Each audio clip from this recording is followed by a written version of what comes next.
Hello everyone, welcome to this video. आज हम शुरू करने जा रहे हैं क्लास 7 की हिस्ट्री। तो शुरुआत करते हैं चैप्टर 1 से। प्रारंभिक कथन, 1000 वर्षों के दौरान हुए परिवर्तनों की पड़ताल।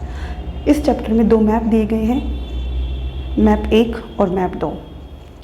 इन मैप्स में क्या डिफरेंस है देखते हैं। जो मानचित्र 1 है ये भूगोलवेत्ता अल इदरीसी का बनाया हुआ मैप है जो 1154 में बनाया गया था, और जो दूसरा है वो 1720 में फ्रांसीसी चित्रकार ने बनाया था जो गिबलाम द लिस्ले जिसका नाम था। इनमें क्या डिफरेंस है ये मैप तो हम देखते हैं आज के टाइम में भी। और जो ये वाला मैप है इसमें जो श्रीलंका का जो हिस्सा है वो उत्तर की ओर दिखाया हुआ है, तो इसमें ये डिफरेंस है दोनों में मैप के अंदर। अब है नई और पुरानी शब्दावली। समय के साथ साथ विभिन्न भाषाओं की शब्दावलियों और अर्थों में अनेक बदलाव हुए, जैसे कि हिंदुस्तान, आज हम इसे आधुनिक राष्ट्र राज्य भारत के अर्थ में लेते हैं। 13वीं सदी में जो क्या था, फ्रांसीसी इतिहासकार मिनाज सिराज था, उसे हिंदुस्तानी शब्द का प्रयोग पंजाब, हरियाणा और गंगा यमुना के बीच के स्थित इलाकों के लिए किया था।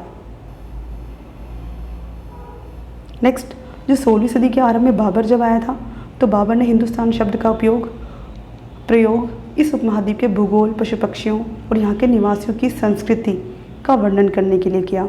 और बाबर का वर्णन 14वीं सदी के कवि अमीर खुसरो द्वारा प्रयुक्त शब्द हिंद के ही कुछ कुछ समान था।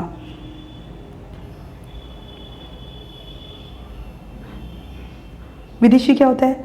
ऐसा व्यक्ति जो भारत का ना हो या इस समाज या उस संस्कृति का अंग ना हो, विदेशी कहलाता है। मध्य युग में क्या था, किसी गांव में आने वाला कोई भी अनजान व्यक्ति जो उस समाज या संस्कृति का अंग ना हो, विदेशी कहलाता था। अब है इतिहासकार और उनके स्रोत।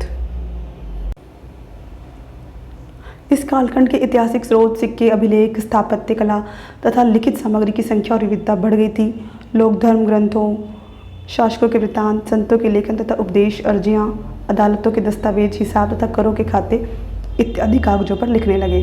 धनी व्यक्ति, शासक जन मठ तथा मंदिर पांडुलिपियाँ एकत्रित किया करते थे। इन पांडुलिपियों को पुस्तकालयों तथा अभिलेखागारों में रखा जाता था। अभिलेखागार क्या होता है? अभिलेखागार ऐसा स्थान जहाँ दस्तावेजों और पांडुलिपियों को संग्रहित किया जाता है, रखा जाता है, अभिलेखागार कहलाते हैं। नेक्स्ट है हमारा नए सामाजिक और राजनीतिक समूह। नई प्रौद्योगिकी जैसे सिंचाई में रहट, कटाई में चरखे, युद्ध में आग्नेयास्त्रों का इस्तेमाल होने लगा। खान पान में बदलाव के रूप में आलू, मक्का, मिर्च, चाय और कॉफ़ी में बदलाव आया। राजपूतों का उदय हुआ, साथ ही मराठा, सिख, जाट, अहोम और कायस्थ आदि समूहों का महत्व राजनीतिक रूप से बढ़ा। किसान तथा अन्य समुदाय विभिन्न वर्गों में बंट गए थे, जिन्हें आर्थिक आधार पर ऊंच नीचे बांटा गया था, परंतु जाति व्यवस्था स्थायी नहीं थी। सत्ता, प्रभाव एवं संसाधनों के नियंत्रण के आधार पर इन जातियों के दर्जे बदलते रहते थे। जातियां स्वयं अपने नियम में आती थी, जिनका पालन जाति पंचायत द्वारा किया जाता था। क्षेत्र और साम्राज्य। कई क्षेत्रों के अपने अपने भौगोलिक आयाम तय हो चुके थे और उनकी अपनी भाषा तथा संस्कृत विशेषताएं स्पष्ट हो गई थी। चोल, खिलजी, तुगलक और मुगल जैसे राजवंशों का विशाल साम्राज्य तो था, और कुछ क्षेत्रीय राज्यों का उदय भी हुआ। पुराने और नए धर्म। किसी दैविक तत्व में आस्था यानी धर्म प्राय स्थानीय समुदायों के सामाजिक तथा आर्थिक संगठन से संबंधित होते थे। नए देवी देवता की पूजा, मंदिरों का निर्माण विभिन्न शैली में, ब्राह्मणों का धन संरक्षक के रूप में महत्व, प्रेमल देवी देवताओं के रूप में जनसाधारण तक भक्ति तक पहुँच, नए धर्मों जैसे इस्लाम का आगमन इत्यादि महत्वपूर्ण परिवर्तन हुए। कई शासक और इसके विद्वान धर्मशास्त्रियों और न्यायशास्त्रियों अर्थात उलेमा को संरक्षण देते थे। संस्कृत ग्रंथों के ज्ञान के कारण समाज में ब्राह्मणों का बड़ा आदर होता था।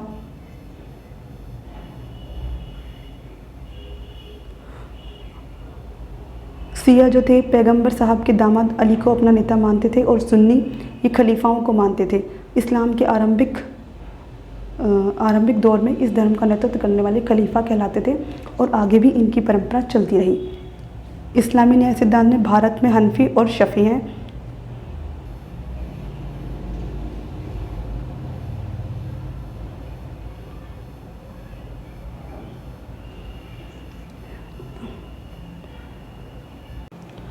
समय और इतिहास के कालखंडों पर विचार। इतिहासकार समय को केवल घड़ी या कैलेंडर की तरह नहीं देखते, यानी कि केवल घंटों, दिन या वर्षों के बीतने के रूप में ही नहीं देखते। उनका नज़रिया है किस समय सामाजिक और आर्थिक संगठन में आने वाले परिवर्तनों को झलकाता है। यह दिखलाता है कि विचारों और विश्वासों में कितना परिवर्तन आया है।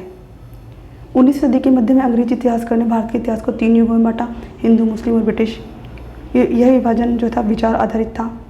धर्म ही एकमात्र महत्वपूर्ण ऐतिहासिक परिवर्तन होता था।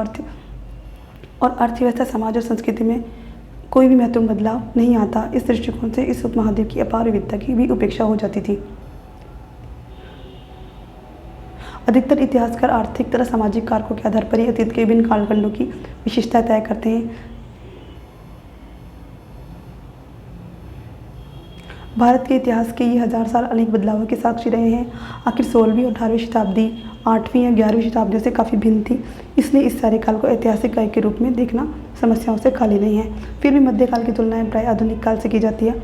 आधुनिकता के साथ भौतिक उन्नति और बौद्धिक प्रगति का भाव जुड़ा हुआ है। इससे आशय निकलता है कि मध्यकाल रूढ़िवादी था और उस दौरान कोई परिवर्तन हुआ ही नहीं।